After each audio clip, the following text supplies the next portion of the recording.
What's up? Oh my god.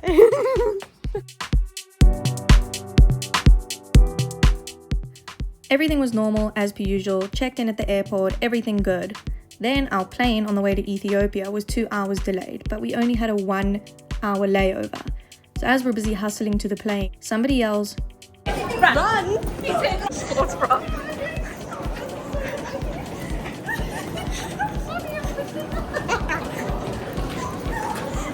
Well, nobody else is running.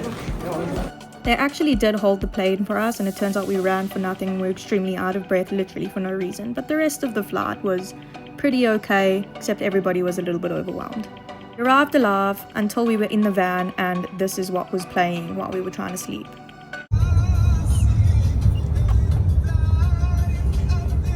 Nonetheless, after a grueling 6-hour journey to Hurghada, we arrived to our beautiful resort.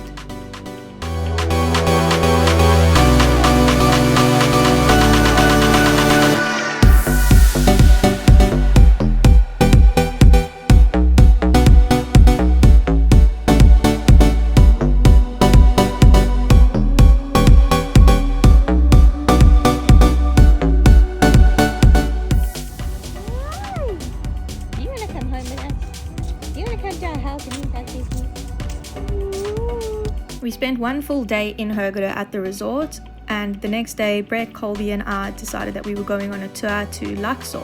So we woke up at 4 a.m. and made another grueling 6-hour drive to go and see all the beautiful sights there. We were late for our tour and got cucked on quite a bit, but it was worth it. Our first stop was Karnak Temple, which is over 4,000 years old. Nuts. It's one of the largest religious sites ever built, and it wasn't created all at once. Different pharaohs kept adding to it over thousands and thousands of years, and everywhere you look there are these huge stone columns, detailed carvings, huge walls, all built to honor the gods, especially Amun-Ra. The scale of this place is just madness, and even today you can really feel it. Walking through the temple, you can't help but feel how much history is layered into every single corner of it, and it's unfathomable that so many pharaohs that we've heard of sat in this exact temple and made all of the orders and decrees in Egypt.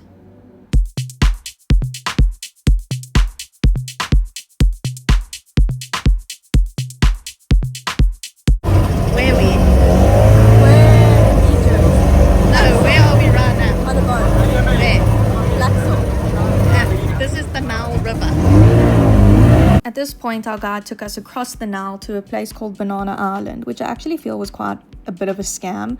There was nothing to see there except for animals locked up in a cage and this cute little dog that guided us along, but it's a weird addition.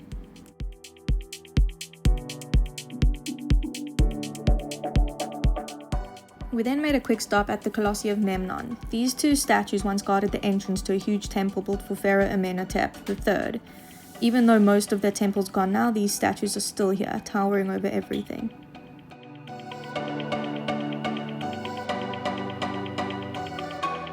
Hey, what are we doing here? We're at the Valley of the Kings. We're What going is that? to see the tombs of all the pharaohs and their sons and stuff.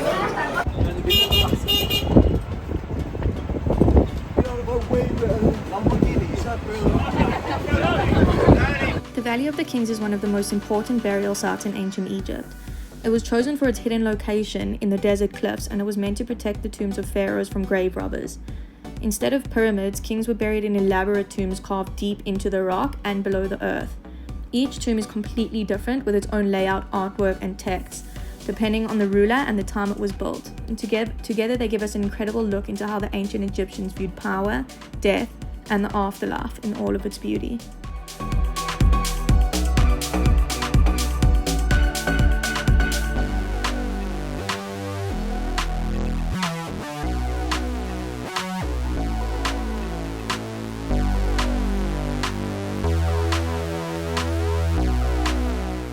One of the most famous tombs was Tutankhamun's, which was discovered in the Valley of the Kings in 1922 and was found almost completely intact and filled with incredible treasures, his mummy, and things meant to guide him into the afterlife. Tutankhamun became king at a very young age and ruled for only about 10 years.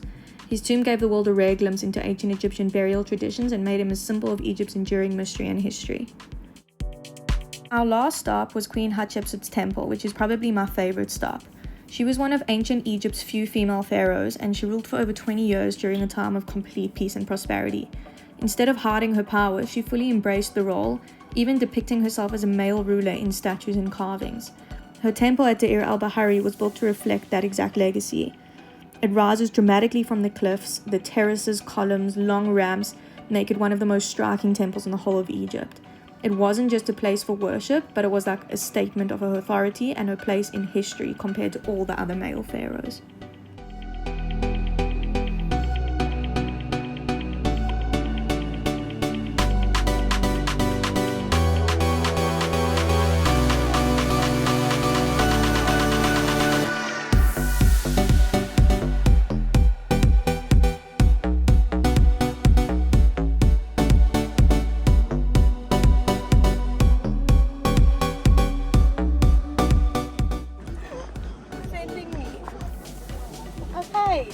Okay, no more. We then spent a few days at the resort and decided that we were going to book this trip and go on a boat trip to go and see this island and go snorkeling and see different islands. It actually turns out that it was a beginner's diving course and we got scammed, so we spent 6-7 hours, actually it was a full day, on this boat, seasick, not able to do anything, floating around the Red Sea for hours, only to visit this little island for maybe 30 minutes before we got back, and an entire day was wasted. Everybody was miserable, everybody wanted to get home, and us and TripAdvisor ended up having strong words, but nonetheless we got some good views out of it and a funny story to tell.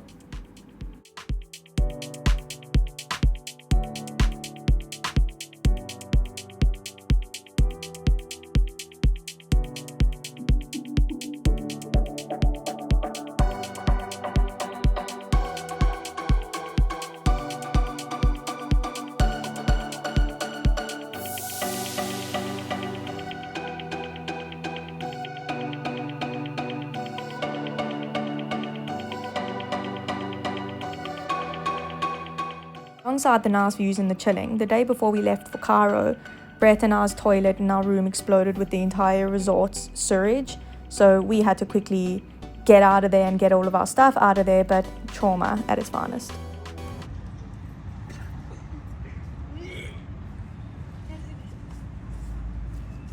And then this obviously happened because I'm literally just dumb.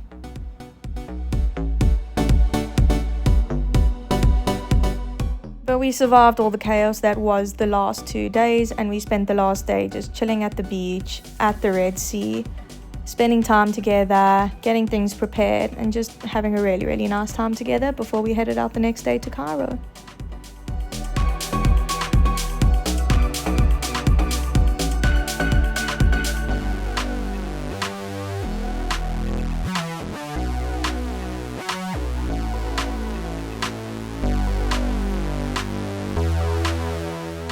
And then yet another grueling 6-hour drive to get to Cairo, but we saw a cute little kitty on the way, and we finally, eventually, made it to our hotel in Cairo.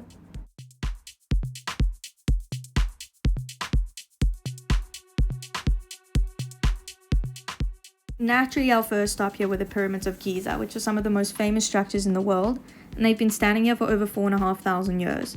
They were built as tombs for the pharaohs Khufu, Khafre, and Menkaure, and they were designed to last forever and ensure the king's journey into the afterlife. The scale and precision of these pyramids is mind-blowing, especially knowing that they were built with simple tools and human labor. Standing here, it rarely hits you when they're considered one of the greatest achievements of ancient civilization, and I truly, truly felt blessed that this is where I was standing and how crazy it was being stuck in history.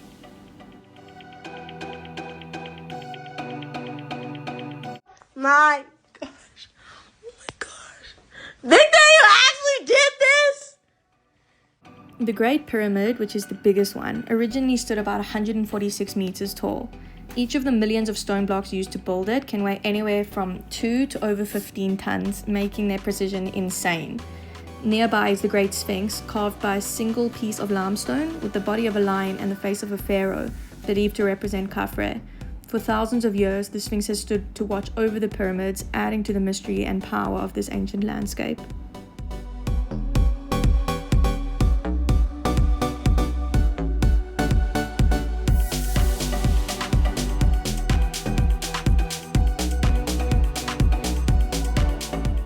On New Year's Eve, we went to the rooftop of our hotel, which is one of the most famous ones in Giza, to see the fireworks.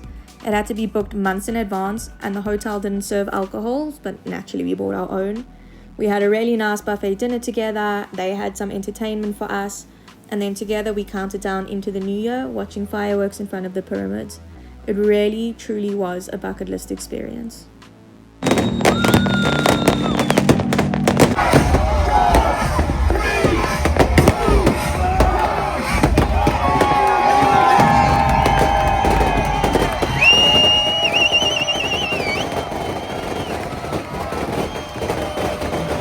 The next day we went to the Grand Egyptian Museum, which is one of the newest and most ambitious museums in the entire world, and it honestly feels huge the second you walk in.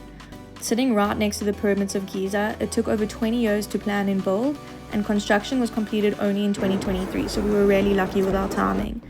One of the biggest highlights here is the full collection of Tutankhamun's treasures, bringing together artifacts, tomb pieces, and things that were never shown in one place before. From his famous golden burial objects to personal items buried with him for the afterlife. It's incredible to see it all up close with my own eyes. With tens of thousands of artifacts displayed in like a modern, immersive way, the museum really feels like ancient Egypt brought right in front of my eyes in the present. There is also an entire huge section dedicated to boats that they found next to the pyramids that they believe were used to carry the bricks to the pyramids down the Nile in order to build the pyramids in Giza.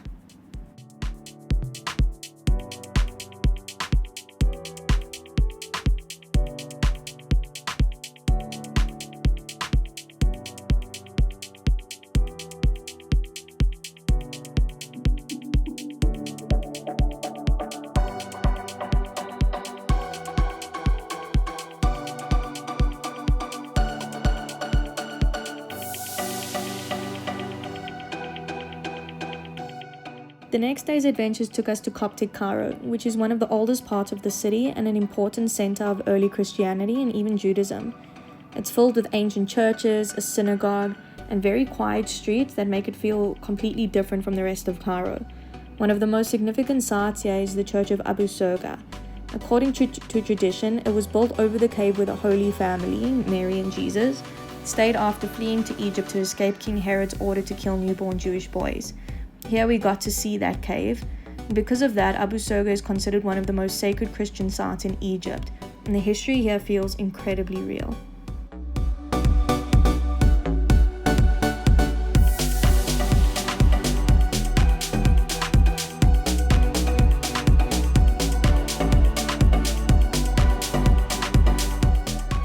I wasn't allowed to take footage in here, but it's Ben Ezra's synagogue and it's one of the most important Jewish sites in Egypt. Tradition said it was built on the spot where baby Moses was found in a basket on the Nile. It's the most powerful symbol of how deeply connected this area is to thousands of years and of shared religious history, from Christians to Jews to Muslims and everybody in between.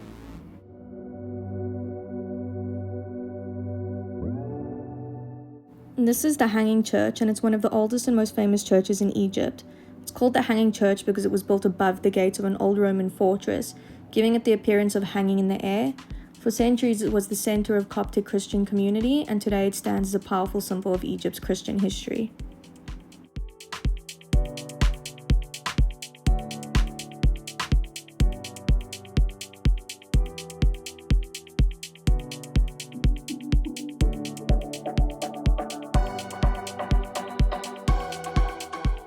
We ended off the day with a stop in Khan el-Khalili, which is one of Cairo's oldest and most famous markets, and if you know the Hafners, you know that we love to shop, so it was definitely a must. It dates back to the 14th century, and it's a maze of narrow streets filled with spices, jewelry, lanterns, crafts, chotskis. And for centuries, this has been a place where traders, locals, travelers all came to one place, and even today it's full of energy, history, a little bit of scamming, and just everyday Cairo life.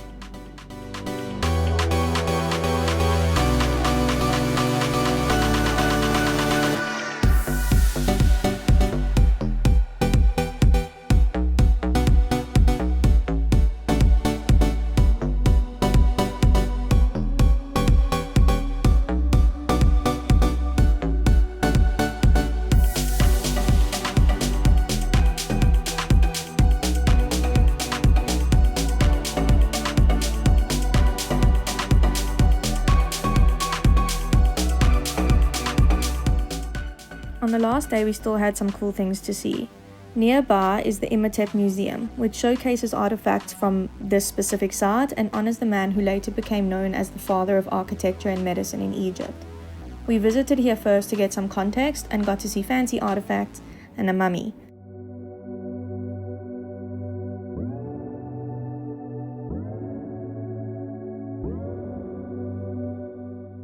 We then went to see the Step Pyramid of Xoxo, which is the oldest pyramid in Egypt and the very first one ever built. It was designed over 4,600 years ago by Imhotep himself, who was the architect and genius behind it. And this pyramid specifically completely changed how monumental buildings were made. It's also unique and completely different to all other pyramids in Egypt. People have also made a weird tradition here of jumping for photos, so obviously we had to do it as well. 1.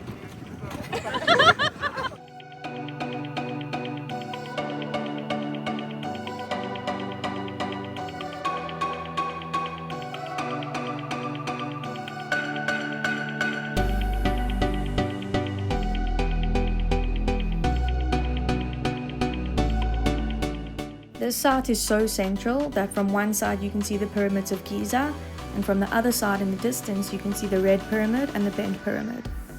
I did give some grief to my family and made sure that we went to go see the Bent Pyramid and the Red Pyramid because you'll never see that again in your life, and I'm really glad that we did. The Bent Pyramid is one of Egypt's most unusual ones because its angle changes halfway up, likely due to a construction mistake. Nearby is the Red Pyramid, which was built soon after and is considered Egypt's first successful true pyramid. Together they show that ancient builders learn from trial and error, and I think that's pretty cool. Then of course we had to head to the mall to do a quick little shop, get some mini melts and eat an ungodly amount of food.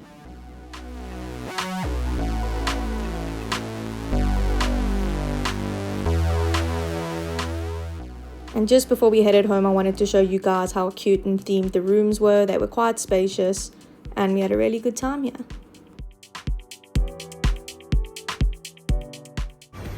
Wendy. Papa Wendy. Papa Wendy. At this point, everybody was kind of ready to go home, except for me, because obviously I was devastated, as I usually am, tears in my eyes drama. But regardless, we packed the car and we headed for the 12-hour journey home. I honestly think this was one of the saddest goodbyes I've ever had on a trip. And I'm reminded each and every time I travel how blessed and grateful I am to be able to do this. But this time it seemed to be a special reminder. So now we mourn the loss of the trip and the things that I learned, but it's a happy morning. But yeah, thank you for coming along, everybody. Love you. Bye.